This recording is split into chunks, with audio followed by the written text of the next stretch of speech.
Amen. Soyez tous bénis dans le nom de Jésus-Christ de Nazareth. Alors, aujourd'hui, nous allons prendre un passage. Nous allons partager ce bout de lecture-là ensemble.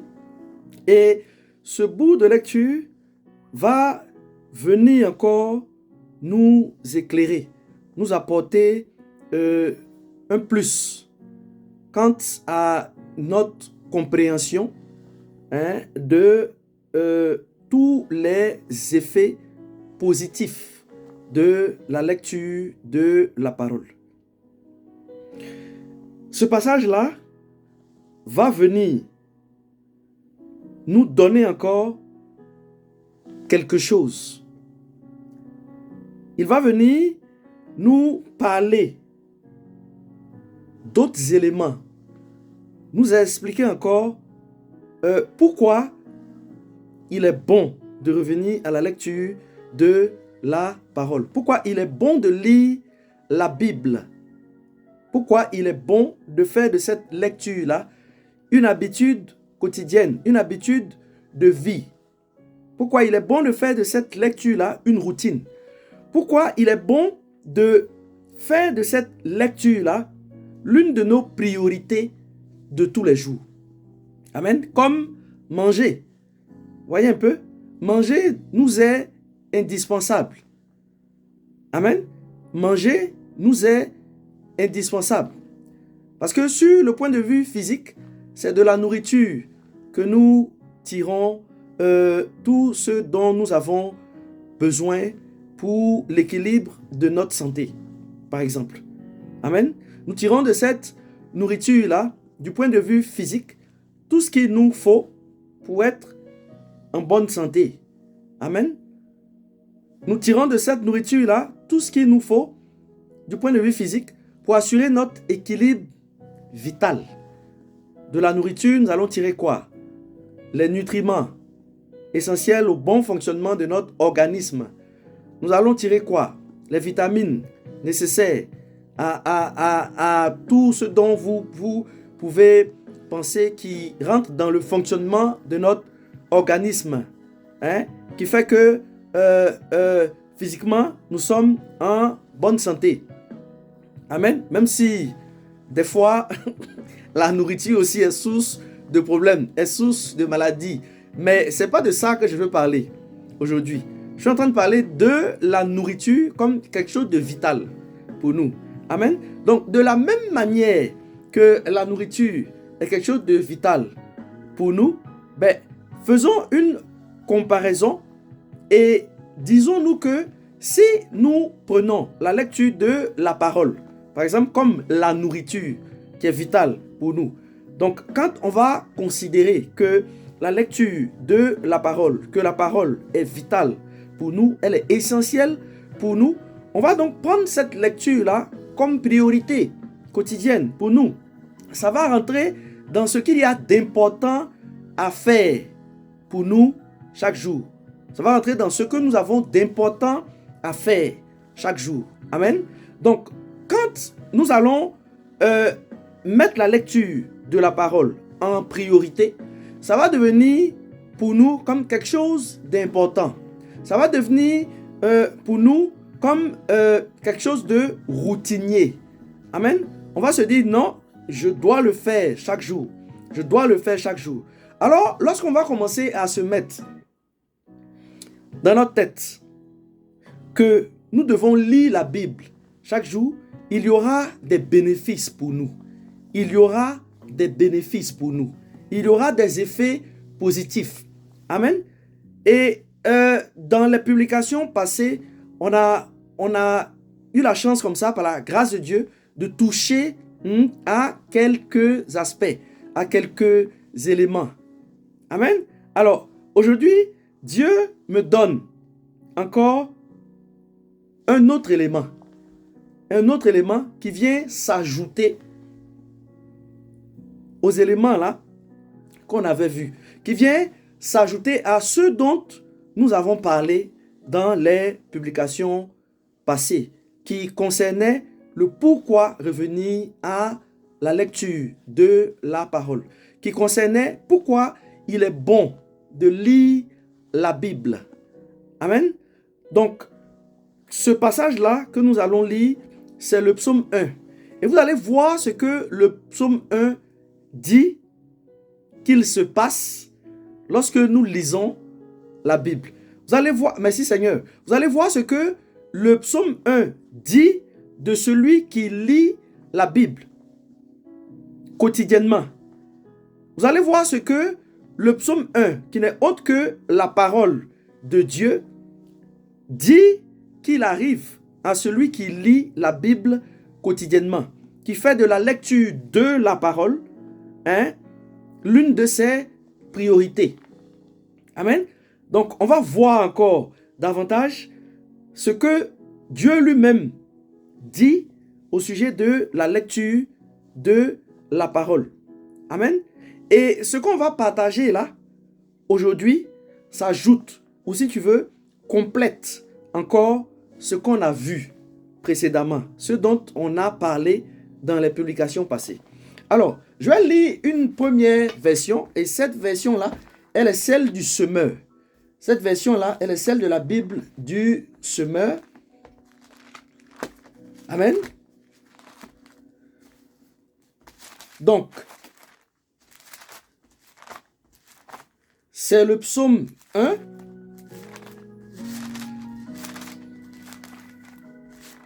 Voilà, que je tombe sur la page. Amen. Qui dit, heureux l'homme qui ne marche pas selon les conseils des méchants, qui ne va pas se tenir sur le chemin des pécheurs, qui ne s'assied pas en la compagnie de ces gens qui se moquent de Dieu. Toute sa joie, il la met dans la loi de l'Éternel. Toute sa joie, il la met dans la loi de l'Éternel. Amen. Frère, lorsque tu mets ta joie dans quelque chose, ta joie à faire quelque chose, cette chose-là, ça devient pour toi, cette chose à faire. Amen. Si je veux parler comme ça, ça devient pour toi comme une priorité. Parce que ça, si tu y mets de la joie, ça veut dire que tu prends plaisir à le faire. Alors, parce que tu prends plaisir à le faire, tu vas voir que ça ne te coûtera rien de le faire. Ce ne sera pas pour toi comme inintéressant. Alléluia. Mais tu y mettras de la joie. Tu y mets de la joie. Alors, parce que tu y mets de la joie, tu vas voir que tu seras porté à le faire chaque jour. Amen. Tu seras porté à le faire chaque jour. Alors, en y mettant de la joie,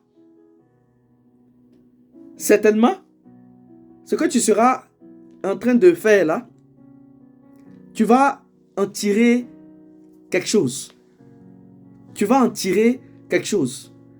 Concernant la parole,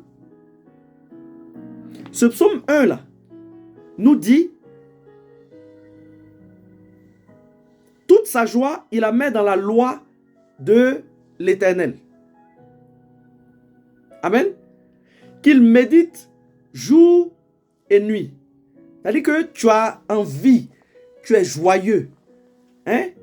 Tu es joyeux. Alléluia. Je vais continuer. Il prospère comme un arbre implanté près d'un cours d'eau. Il donne toujours son fruit lorsqu'en revient la saison. Son feuillage est toujours vert. Tout ce qu'il fait réussit. Alléluia. Est-ce que gloire à Dieu. J'aimerais que tu puisses saisir la profondeur de cette parole. La profondeur de ces paroles-là. La profondeur de ces mots. Alléluia. Parce que la Bible nous dit, heureux seras-tu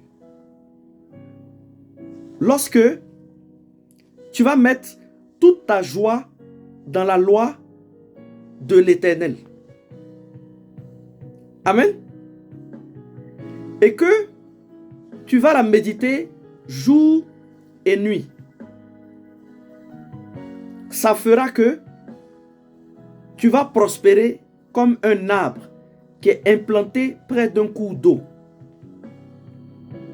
Et tu vas donner toujours ton fruit lorsqu'en revient la saison. Amen. Alors, pour dire que lorsque tu seras dans les dispositions selon lesquelles tu vas prendre la lecture de la parole, selon lesquelles tu vas lire ta Bible chaque jour avec joie. Hein? Lorsque tu seras dans cette disposition-là, où tu vas faire de la lecture de la parole une priorité.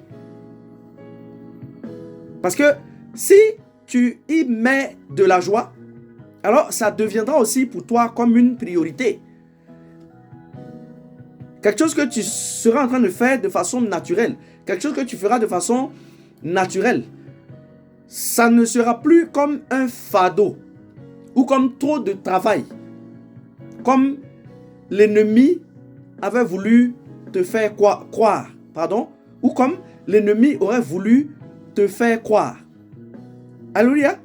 Lorsque tu seras dans ces dispositions-là, où ça va faire partie de ta vie, de tes habitudes quotidiennes, tu seras content, tu seras heureux, tu seras joyeux. C'est-à-dire, ça fait partie de ta vie, ça fera partie de ta vie, de ton quotidien. Lorsqu'il te plaira de lire la Bible chaque jour, voici ce qui va se passer dans ta vie. Voici ce qui va se passer. Frère, tu vas prospérer. Alors, il prospère. Il prospère comme un arbre implanté près d'un cours d'eau.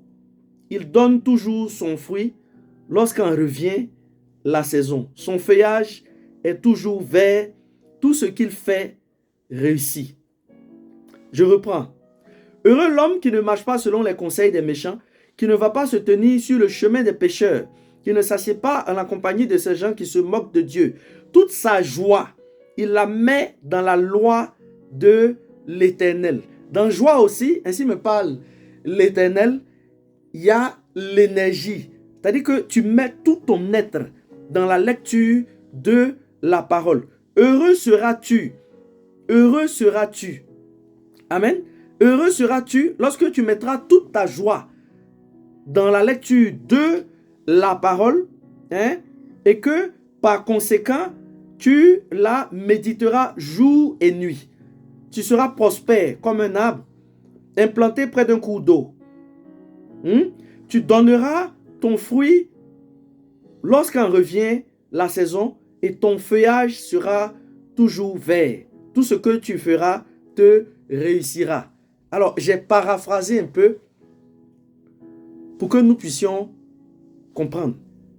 Mais je prie afin que lorsque tu seras en train de reprendre ce passage, ce psaume 1, lorsque tu seras en train de reprendre ce psaume 1, après cette publication, après ce message, je prie afin que l'Esprit de Dieu te donne les révélations cachées.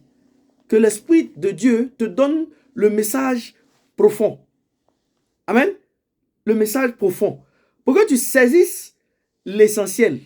Pour que tu saisisses la portée de ce message, les profondeurs de ce message. Amen. Alors, je vais prendre une autre version.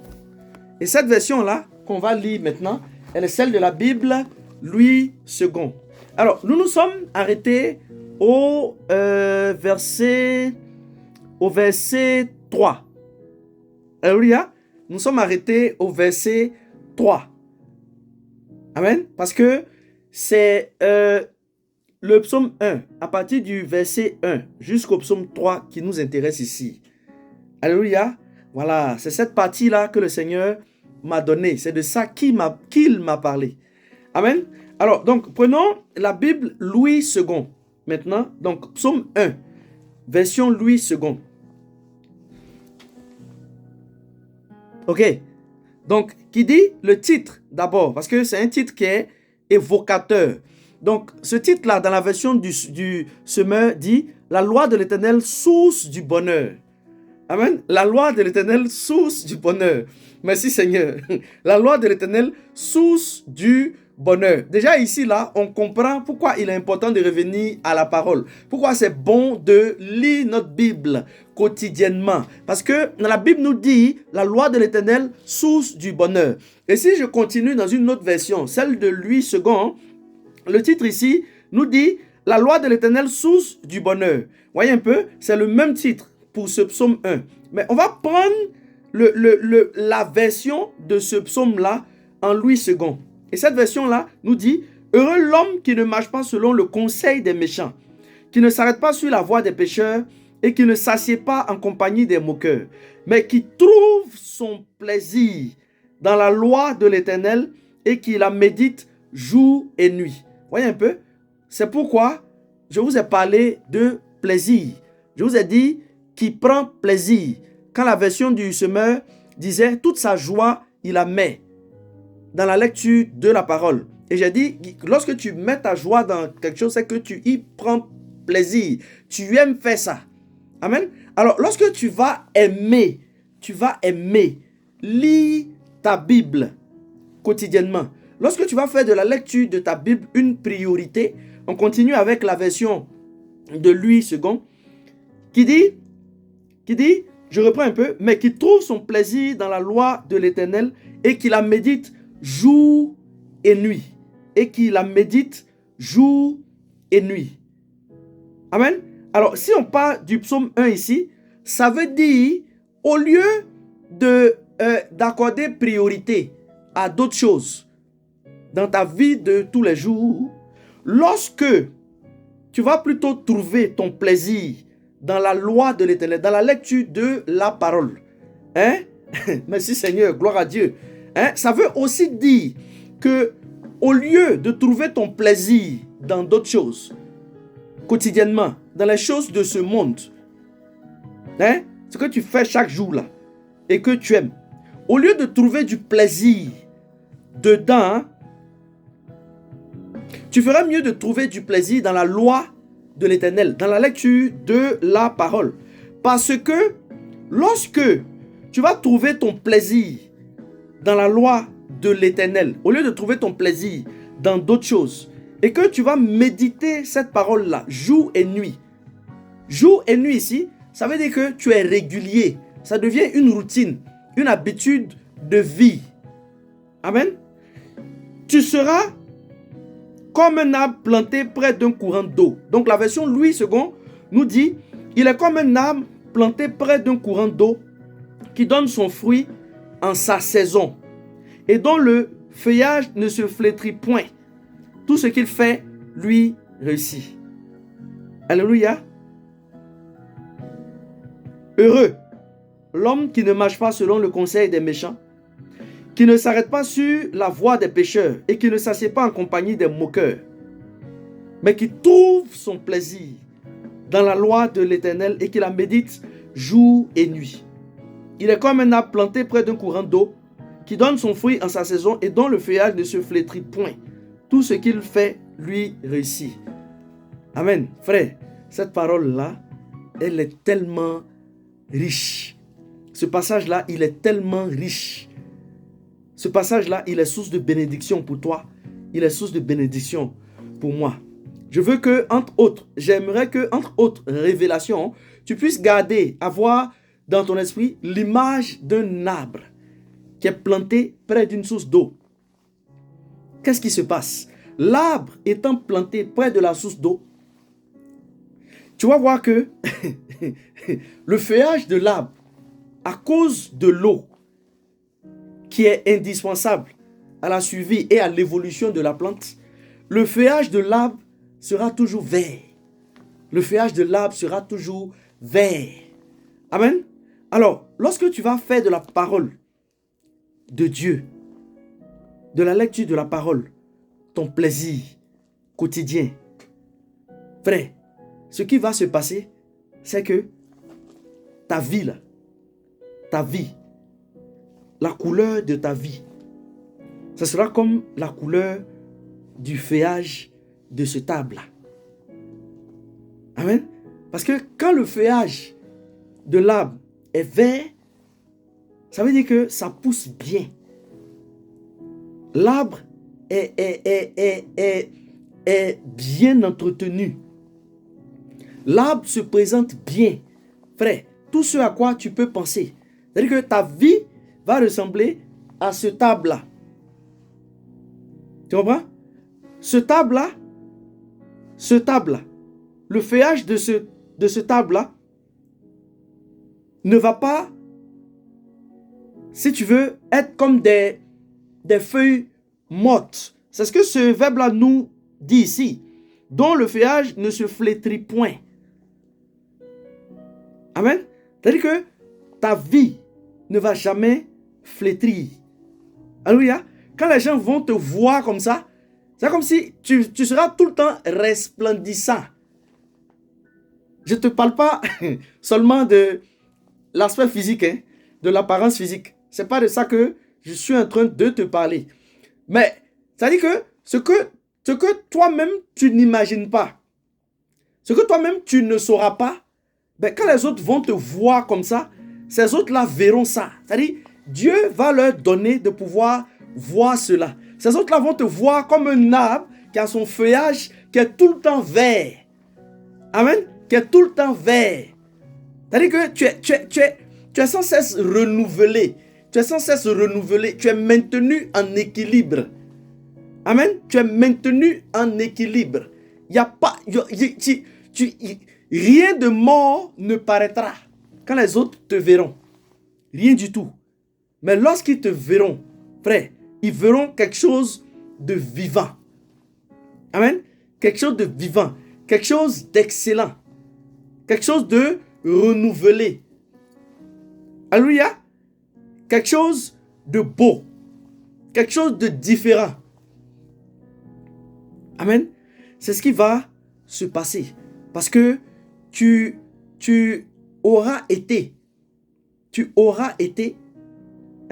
toujours en connexion. Ou si tu veux, cela va se passer parce que tu seras toujours où tu es en connexion avec la source d'eau qui est la parole de Dieu. Considère que toi, tu es l'arbre. Et l'eau, la source d'eau, là, c'est la parole de Dieu. Alors, tu seras toujours abreuvé comme une plante. Ta vie sera abreuvée comme une plante. Frère, je te dis la vérité. Ta vie sera sans cesse abreuvée. Amen. Et petit à petit, chemin faisant, tu vas commencer à vivre la vie de Dieu. Je te parle d'une vie avec grand V. Amen. Je te parle d'une vie avec grand V. Frère, cette vie-là où même quand tu n'as pas un rond en poche, tu es dans la joie. Tu es dans la joie parce que tu te sens béni de toutes sortes de bénédictions. Amen. C'est ce qui va se passer. C'est ce qui va arriver dans ta vie. Tel sera ton partage. Lorsque tu prendras plaisir à lire la parole de Dieu. Lorsque tu vas revenir à la lecture de la parole. Lorsque tu vas faire de cette lecture-là une priorité. Amen. Lorsque tu vas faire de cette lecture-là une priorité. Alléluia. Que toute la gloire soit donnée à Dieu. Et je t'invite à relire ce psaume-là après cette publication. Relis ce psaume et laisse Dieu te parler d'une façon ou d'une autre par rapport à cela. Frère, c'est très fort. C'est très fort. J'ai envie même de te dire que ça résume même tout ce que nous avons pu partager, tout ce qu'il m'a envoyé te partager concernant le retour à la lecture de la parole et l'importance de la lecture de la parole. J'ai envie de te dire ça. Amen. Soyons bénis.